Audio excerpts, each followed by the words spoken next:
એક નાનો નિર્ણય આ સાંભળ્યા જેવું છે. છેલ્લે સુધી જરૂર સાંભળજો. ભલે વિડીયોમાં કંઈ નહીં હોય, પણ કાનમાં ઇયરફોન લગાવીને જરૂર સાંભળજો. અમદાવાદમાં રહેતો મિત રોજની જેમ ઓફિસથી ઘરે જતો હતો. એક દિવસ બહુ થાકેલો હતો.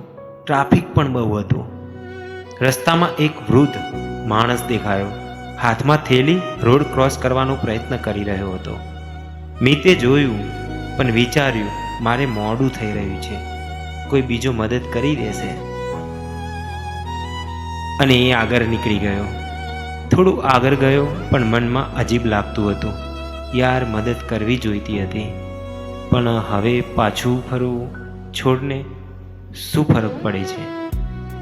રાત્રે ઘરે પહોંચ્યો, મોબાઈલ ખોલ્યો. વોટ્સઅપ પર એક મેસેજ હતો મમ્મીનો. બેટા, આજે પપ્પા બજારમાં ગયા હતા, થોડું લેટ છે, ફોન પણ નથી લાગતો. મિતનું દિલ ધડકવા લાગ્યું. તુરંત ફોન કર્યો, પણ પપ્પાનો ફોન બંધ. એ દોડતો દોડતો બહાર નીકળ્યો અને એ જ રસ્તા તરફ ગયો જ્યાં એ વૃદ્ધ માણસ જોયો હતો. લોકોના ટોળા ઊભા હતા. મિત ભીડમાંથી અંદર ગયો અને એના પગ નીચેથી જમીન સરકી ગઈ. એ વૃદ્ધ માણસ એના જ પપ્પા હતા. પપ્પા જમીન પર બેઠા હતા. કોઈએ એમને હોસ્પિટલ પહોંચાડ્યા હતા, પણ સારું થયું, કોઈ મોટી ઈજા નથી. પપ્પાએ મિતને જોયો, હસીને કહ્યું, બેટા, હું રોડ ક્રોસ કરતો હતો, કોઈ રોકાયું નહીં, પણ એક અજાણ્યા છોકરાએ મને પકડીને પાર કરાવ્યો. મિતની આંખોમાં આંસુ આવી ગયા. એ વિચારતો રહ્યો,